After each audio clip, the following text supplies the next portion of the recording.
Hello everyone, मैं advocate विलक्षण सिंह आपका स्वागत करता हूं अपने इस नए वीडियो में।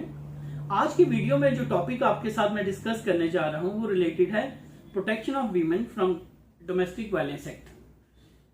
और इस विषय पे एक वीडियो मैंने पहले भी बताया था जिसमें मैंने ये बताया था कि क्या क्राइटेरिया फुलफिल करने पर किसी व्यक्ति के खिलाफ डोमेस्टिक वायलेंस एक्ट के तहत रिलीफ क्लेम किए जा सकते हैं। यानी कि एक व्यक्ति को अगर आपको रिस्पॉन्डेंट अरे करना है एक एप्लीकेशन में under protection of women from domestic violence act, तो वो उसमें क्या क्या क्राइटेरिया फुलफिल एक रिस्पॉन्डेंट को करना पड़ता है।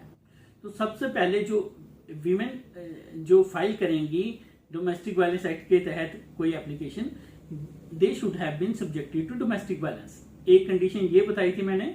दूसरी मैंने बताई थी कि जो डोमेस्टिक रिलेशनशिप होनी चाहिए इनके बीच में, एप्लीकेंट के बीच में और रिस्पॉन्डेंट के बीच में। रिस्पॉन्डेंट वो व्यक्ति हो गए जिनके खिलाफ ये एप्लीकेशन डोमेस्टिक वायलेंस एक्ट के तहत लगेगी। तो कुछ जजमेंट हाई कोर्ट की थी, उसमें दिल्ली हाई कोर्ट की भी जजमेंट थी जो मैंने डिस्कस की थी। उन्होंने कहा था कि डोमेस्टिक रिलेशनशिप दो व्यक्तियों के बीच में तभी होगी अगर वो एक छत के नीचे रहे हैं, अगर उन्होंने एक घर को शेयर किया है। अगर उन्होंने एक घर को शेयर कभी नहीं किया तो उनके बीच में डोमेस्टिक रिलेशनशिप नहीं होगी। इसीलिए कोई विमेन जो है उस व्यक्ति के खिलाफ डोमेस्टिक वायलेंस एक्ट के तहत एप्लीकेशन फाइल नहीं कर सकती अगर उसने उस व्यक्ति के साथ कोई घर शेयर नहीं किया है। लेकिन अब सुप्रीम कोर्ट ने 2022 में ही एक नई जजमेंट दी है जिसके तहत ये पोजीशन ऑफ लॉ काफी चेंज हो गई है। तो उस जजमेंट में जो सुप्रीम कोर्ट ने ले डाउन किया है वही आज मैं आपके साथ डिस्कस करूंगा। जजमेंट है प्रभा त्यागी वर्सेस कमलेश देवी और इसकी साइटेशन है 2022 AIR सुप्रीम कोर्ट, पेज है 2331। तो इसमें सुप्रीम कोर्ट के सामने जो इशू आया वो ये था कि जो विमेन थी, बहू थी, वो अपने हस्बैंड के साथ रहती थी, ससुराल में नहीं रहती थी। तो जो सुप्रीम कोर्ट को डिसाइड करना था कि एक बहू अगर ससुराल में नहीं रहती है तो क्या फिर भी वो राइट टू रेजिडेंस क्लेम कर सकती है ससुराल में अपने पति के डेथ के बाद। तो ये मेन इशू था सुप्रीम कोर्ट के सामने कि क्या जिस घर में राइट टू रेजिडेंस क्लेम करना है क्या विमेन एक्चुअली उसमें रिजाइड कर रही होनी चाहिए, या अगर एक्चुअली रिजाइड कभी नहीं की है फिर भी वो राइट क्लेम कर सकती है। तो ये इशू डिसाइड करने के लिए सुप्रीम कोर्ट ने सबसे पहले इंटरप्रेट किया सेक्शन 17 सबसेक्शन 1 को। तो सुप्रीम कोर्ट ने कहा जो वर्ड यूज्ड है इस सबसेक्शन में वो है एवरी वुमन। तो इसीलिए जो राइट टू रेजिडेंस है वो हर एक वुमन को है, whether she is subjected to domestic violence और नॉट। तो अगर उसके साथ डोमेस्टिक वायलेंस नहीं भी हुई है तो भी उसको राइट है राइट टू रेजिडेंस क्लेम करने का। अब जो दूसरा इश्यू सुप्रीम कोर्ट के सामने था कि क्या वुमेन को किसी घर में रहने के लिए, किसी घर में राइट टू रेजिडेंस क्लेम करने के लिए क्या वो सचमुच वहां रही होनी चाहिए।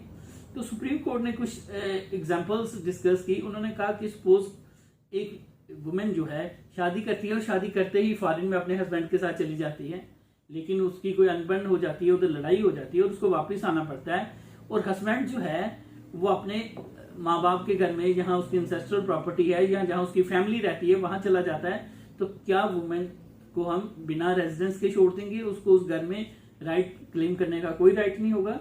तो ऐसी एग्जाम्पल्स कोट करके सुप्रीम कोर्ट ने जो होल्ड किया, सुप्रीम कोर्ट ने कहा कि डोमेस्टिक रिलेशनशिप को डिसाइड करने के लिए जो विमेन जो है एक्चुअली रिजाइड ना भी करे तो कोई फर्क नहीं पड़ेगा, उसको अपने हस्बैंड की फैमिली में जहां उसका हस्बैंड को रहने का राइट है वहां उसका भी राइट टू रेजिडेंस बनेगा।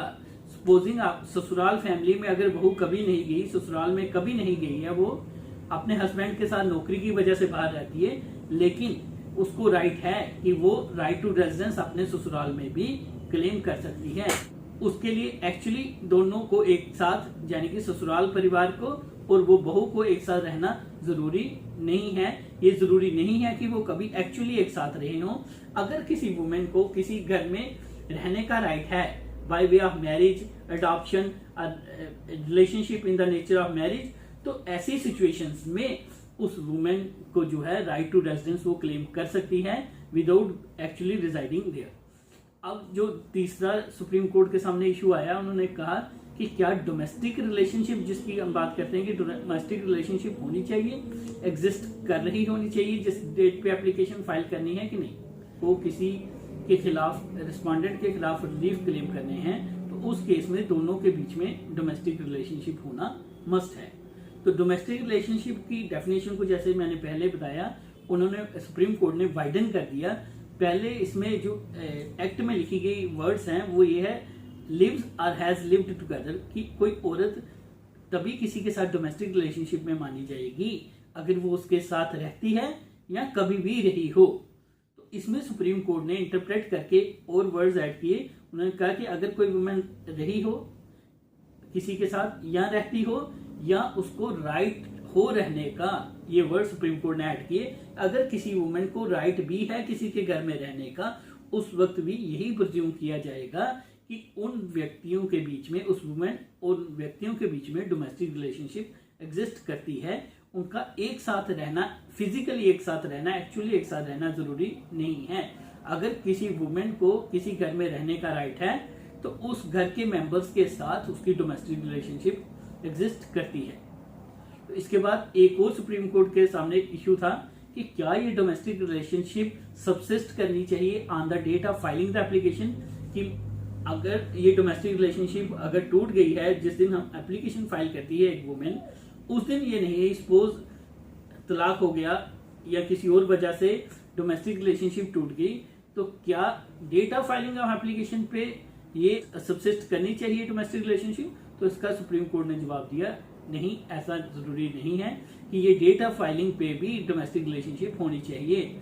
डोमेस्टिक रिलेशनशिप उनके बीच में अगर है, अगर वो सबसिस्ट नहीं करती तो भी वुमेन जो है डेट ऑफ फाइलिंग का उसमें कोई मैटर नहीं करेगा, तो भी एक वुमेन जो है protection of women from domestic violence act के तहत एप्लीकेशन फाइल कर सकती है और रिलीफ क्लेम कर सकती है।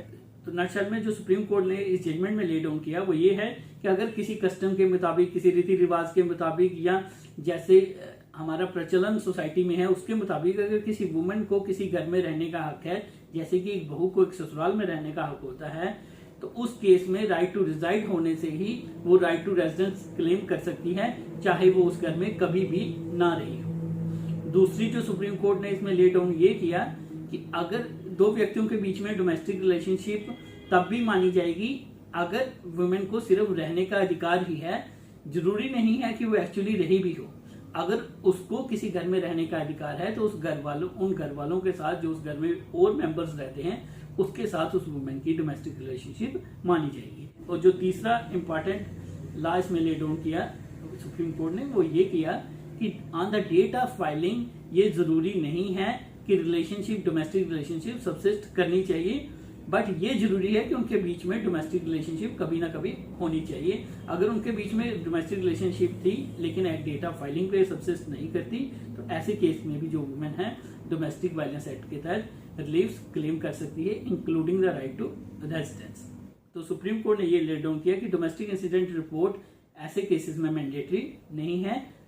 जो मजिस्ट्रेट है वो एप्लीकेशन में बिना किसी डोमेस्टिक इंसिडेंट रिपोर्ट के भी ऑर्डर पास कर सकता है, प्रोवाइडेड कि वो एप्लीकेशन वुमेन ने खुद फाइल की हो और या अपने एडवोकेट के थ्रू फाइल की हो। तो ये था हमारा आज का टॉपिक।